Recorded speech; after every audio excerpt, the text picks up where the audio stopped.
Hello students, I wanted to go ahead and show you a sample paper of a final problem solution essay that is highlighted, since we will be meeting next week and going over the different papers. Your papers individually with me.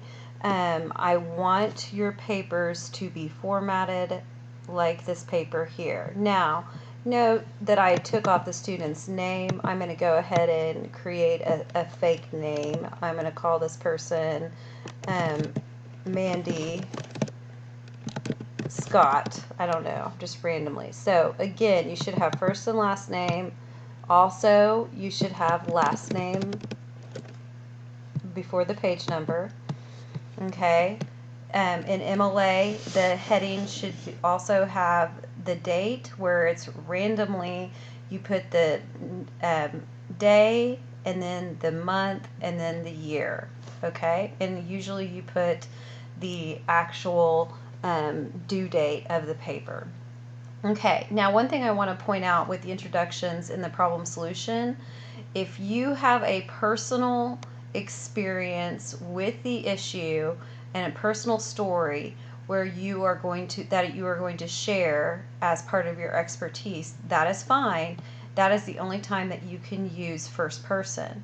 Otherwise, I'm going to tell you to remove the first person and ask yourself, who is I, who is me, who is we, those type of things. So my student here had a personal experience with mental health issues, and so she wanted to talk about her personal experience. Okay, now note the different colors that match up with the highlighting, the color coding I will expect you to have. Now, she has all of her transitional phrases in blue.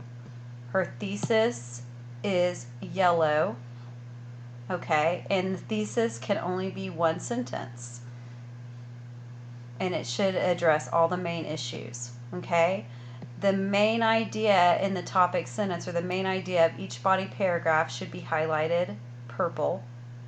Okay, now notice she has a background body paragraph, and we talked about this, but because she was talking about some of the issues that she'd personally been through, there is not documentation in this particular body paragraph.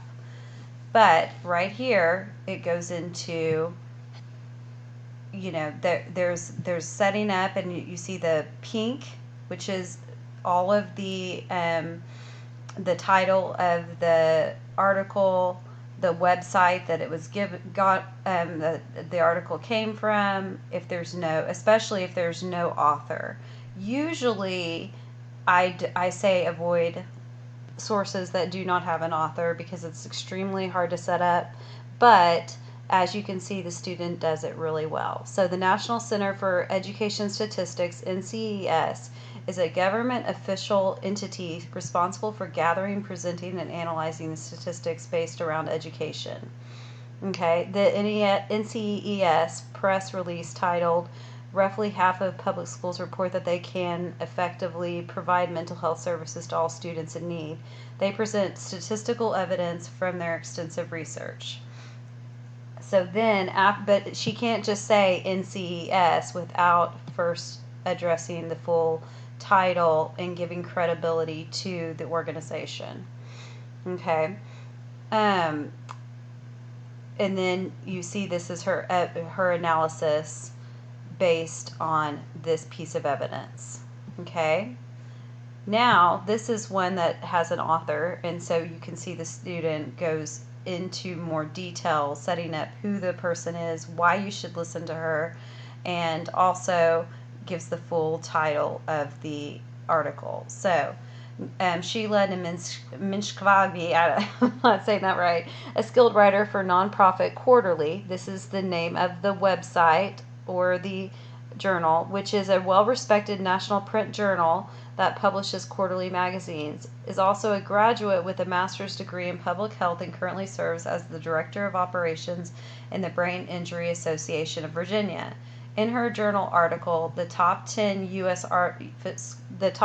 schools fail to provide adequate mental health care for their students, Nimshkavavi, I'm butchering that name again, goes on to explain how many top schools are severely falling short. So then she gives the title, and also she gives a summary of the main or the thesis of the article.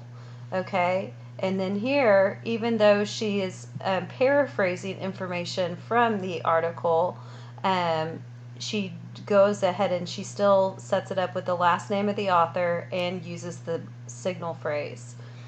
Every single one of your quotes should have the pink with the last name of the author, signal phrase, setting up the quote, and then orange would be the information that's paraphrased. Notice it's not a direct quote, but it still comes from the article.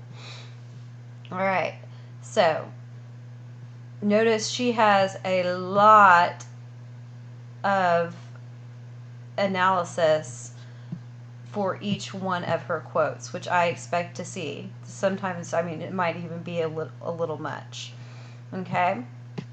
All right, so every body paragraph should have weaved throughout transitional phrases.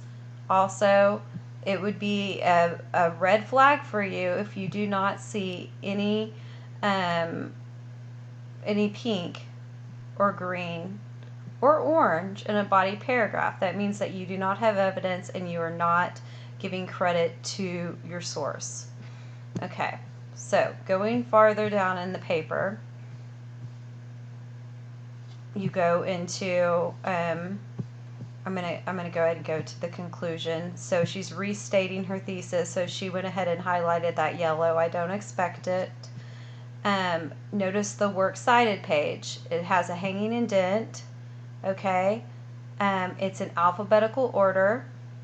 You do not have to have the URL, in my opinion, in MLA 9, but she went ahead and included the URL. The main thing I want to see is that the last name, comma, first name of the author, period, the title in quotations, and then the source that it comes from and the date and the page numbers if there are page numbers available. Okay? And it should be in alphabetical order. And also it should have a hanging indent. So let me go ahead